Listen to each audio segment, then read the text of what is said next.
Hi friends, இன்னைக்கு நம்ம பார்க்க போகிற ரெசிபி பிரெட் அல்வா. கல்யாண வீட்டில் பந்திகளில் ஃபஸ்ட்டு இலையில் இடம்பெற ஸ்வீட்டே இந்த பிரெட் அல்வா தான். இதை ஈஸியாக எவ்வளோ குயிக்காக பண்ணலான்ற பார்க்கலாம் வாங்க. பிரெட் அல்வா பண்ணுறதுக்கு நான் 5 ஸ்லைஸ் மில்க் பிரெட் எடுத்திருக்கேன். அதை மிக்சி ஜாரில் சின்ன சின்ன துண்டுகளாக கட் பண்ணி சேர்த்துக்கலாம்.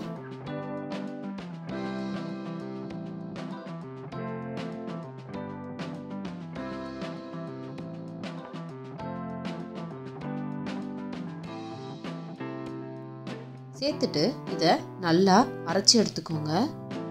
மொத்தமாக அரைச்சிடாம கொஞ்சம் கொஞ்சமாக சேர்த்து அரைச்சிக்கோங்க. அப்போ தான் துகள்கள் ஈஸியாக ரெடி ஆகும். இப்போ நல்லா அரைச்சி எடுத்தாச்சு. நெக்ஸ்ட்டு ஒரு கடாயில் ஒரு 2 டேபிள் ஸ்பூன் அளவு நெய் சேர்த்துக்கோங்க. இதில் நம்ம பிரெட் அல்வாக்கு தேவையான முந்திரி திராட்சையை ஃப்ரை பண்ணி எடுத்துக்க போகிறோம். 10 போல் முந்திரி, 20 போல் திராட்சை பழங்கள் கோல்டன் ப்ரௌன் கலர் வர வரைக்கும் மிதமான தீயில லைட்டாக ஃப்ரை பண்ணி எடுத்து வச்சிடலாம்.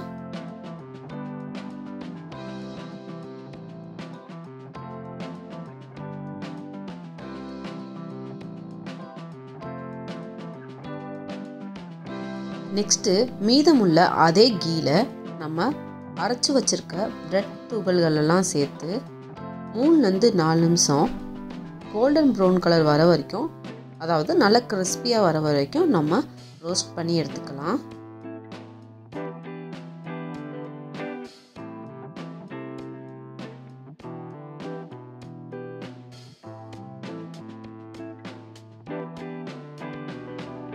ரெடி ஆயிடுச்சு. இப்போ இதை ஒரு பிளேட்டில் கொட்டி நல்லா ஆற வச்சிருங்க.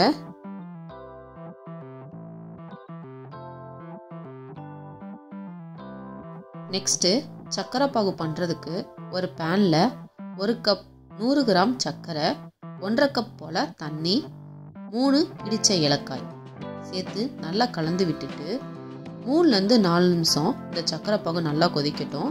இதுக்கு எந்த பதமும் தேவையில்லை. சர்க்கரை நல்லா கொதிச்சு வந்தாவே போதும். அதுக்கப்புறமா ஃப்ரை பண்ணி வச்சுருக்க பிரெட் துகள்கள் எல்லாத்தையும் உள்ளே சேர்த்து நல்லா கலந்து விட்டுருங்க.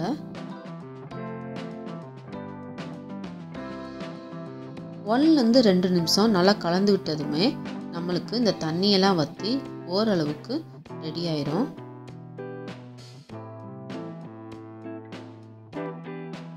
நல்லா ட்ரை ஆனதுக்கு அப்புறமா இதில் 1/2 கப் காய்ச்சி ஆற வச்ச பால் இதோட சேர்த்துடலாம்.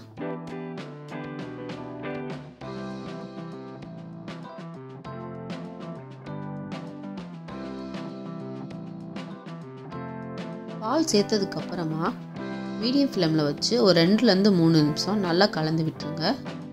அப்போதான் பாலோட ஸ்மெல் எதுவும் பிரெட் அல்வாவில் வராமல் இருக்கும். ரெடி ஆயிடுச்சு. இப்போ கடைசியாக ஒரு 2 ஸ்பூன் அளவுக்கு நெய் விட்டுக்கலாம்.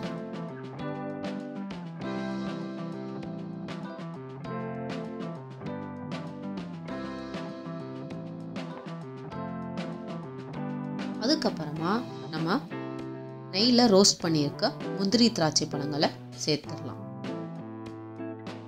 அவ்வளோதான், நம்மளோட பிரெட் அல்வா சுட சுட சுவையாக ரெடி ஆயிடுச்சு.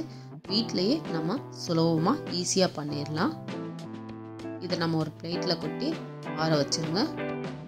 ஆனதுக்கப்புறமா இதை ஒரு பிளாஸ்டிக் கண்டெய்னரில் அடைச்சி வச்சு 2 வீக்ஸ் வரைக்கும் கெடாமல் வச்சு சாப்பிட்லாம்.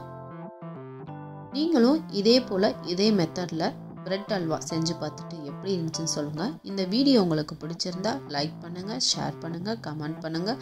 மறக்காமல் அர்ஃபான் கிச்சன் சேனலுக்கு சப்ஸ்கிரைப் பண்ணுங்கள். ஈஸியாக சமைக்கலாம், ருசியாக சாப்பிட்லாம். பாய் பாய்.